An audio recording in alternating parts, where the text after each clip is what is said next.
بسم اللہ الرحمن الرحیم۔ السلام علیکم ورحمۃ اللہ وبرکاتہ۔ نبی پاک صلی اللہ علیہ وآلہ وسلم نے کبھی اذان کیوں نہ دی؟ اذان شعرائے دین میں سے ہے۔ اذان کا احترام سے محبت ہر مومن کا ایمانی تقاضا ہے۔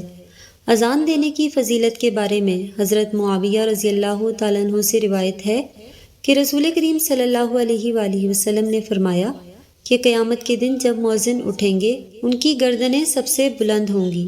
مؤذن کو یہ فضیلت اذان کی وجہ سے حاصل ہے، کیونکہ اذان ایک دعوت عامہ ہے، اور جو کوئی اللہ کے بندوں کو اللہ کی طرف بلاتا ہے اللہ تعالیٰ اس سے خوش ہوتے ہیں۔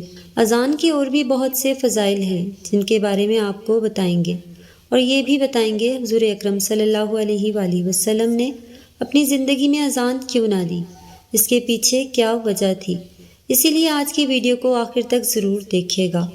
اذان دینے اور اذان کا جواب دینے کے چند فضائل آپ کو بتاتے ہیں جو کہ حدیث نبی صلی اللہ علیہ وآلہ وسلم میں بیان ہوئے ہیں۔ حضرت ابو ہریرہ رضی اللہ تعالیٰ عنہ کہتے ہیں، میں نے حضور اکرم صلی اللہ علیہ وآلہ وسلم کو فرماتے ہوئے سنا، مؤذن کی آواز جہاں تک پہنچتی ہے اس کی مغفرت کر دی جاتی ہے، اور ہر خشک و تر اس کے لیے مغفرت طلب کرتا ہے، اور اذان سن کر نماز کے لیے حاضر ہونے والوں کے لیے 25 نیکیاں لکھ دی جاتی ہیں، اور 2 نمازوں کے درمیان کے گناہ بخش دیے جاتے ہیں۔ اس روایت میں ہے کہ ہر خشک و تر چیز گواہی دے گی، گویا اس میں جن و انس، حیوانات و نباتات، جمادات بھی شامل ہیں۔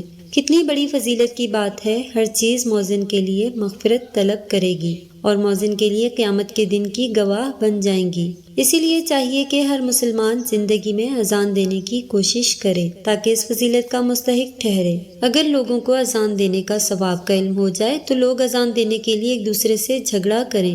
خود ہی سوچ لیں اس کی فضیلت کا عالم کیا ہوگا کہ لوگ جھگڑا کرنے سے بھی گریز نہیں کریں گے۔ اب بات کرتے ہیں اذان کا جواب دینے کی فضیلت کی، تو اس حوالے سے ایک روایت حضرت میمونہ رضی اللہ تعالیٰ عنہ کی ہے۔ آپ کہتی ہیں کہ ایک دن نبی اکرم صلی اللہ علیہ وآلہ وسلم مردوں اور عورتوں کی صفوں کے درمیان کھڑے ہو گئے اور فرمایا، اے عورتوں کی جماعت، جب تم اس حبشی کی اذان اور اقامت سنو تو تم بھی اسی طرح کہنا، کیونکہ ہر لفظ کے بدلے تمہارے ہزار درجے بلند کیے جائیں گے۔ حضرت عمر رضی اللہ تعالیٰ عنہ نے کہا، یا رسول اللہ صلی اللہ علیہ وآلہ وسلم، کہ یہ تو عورتوں کے لیے ہے، مردوں کے لیے کیا اجر ہے؟ اکرم صلی اللہ علیہ وآلہ وسلم نے ارشاد فرمایا، دگنا اجر ہے عمر۔ پھر آپ صلی اللہ علیہ وآلہ وسلم عورتوں کی طرف متوجہ ہوئے اور فرمایا، اگر کوئی عورت اپنے شوہر کی اطاعت کرتی ہے، اس کا حق ادا کرتی ہے، اس کی اچھائی بیان کرتی ہے، اور اپنے نفس اور اس کے مال میں خیانت نہیں کرتی، تو جنت میں اس کے اور شہداء کے درمیان صرف 1 درجے کا فرق ہوگا۔ اگر اس کا شوہر مومن اچھے اخلاق والا ہوگا تو وہ جنت میں بھی اسی کا شوہر ہوگا، ورنہ اللہ تعالیٰ اس کا نکاح شہداء میں سے کسی سے کروا دے گا۔ اب آپ کو سوال کا جواب بتاتے ہیں کہ ہمارے پیارے نبی اکرم صلی اللہ علیہ وآلہ وسلم نے اپنی زندگی میں خود اذان کیوں نہیں دی؟ یاد رہے کہ اللہ تعالیٰ نے نبی اکرم صلی اللہ علیہ وآلہ وسلم کو وجہ کائنات بنایا۔ آپ صلی اللہ علیہ وآلہ وسلم کی خاطر اللہ تعالیٰ نے اس کائنات کو پیدا فرمایا، اور اللہ تعالیٰ نے کائنات کی ہر چیز کو آپ صلی اللہ علیہ وآلہ وسلم کا مطیع بنایا۔ آپ صلی اللہ علیہ وآلہ وسلم کو اللہ تعالیٰ نے بے شمار معجزات عطا فرمائے۔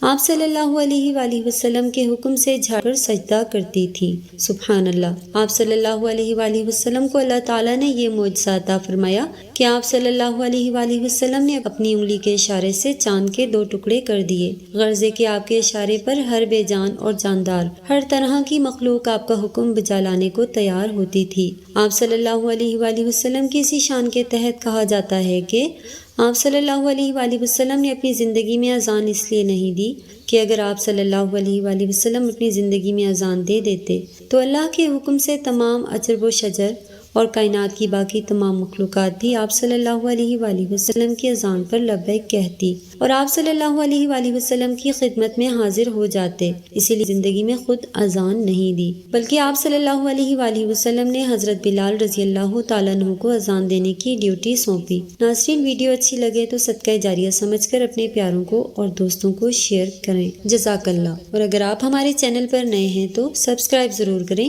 ملتے ہیں نیکسٹ ویڈیو میں، اجازت دیجیے، اللہ حافظ۔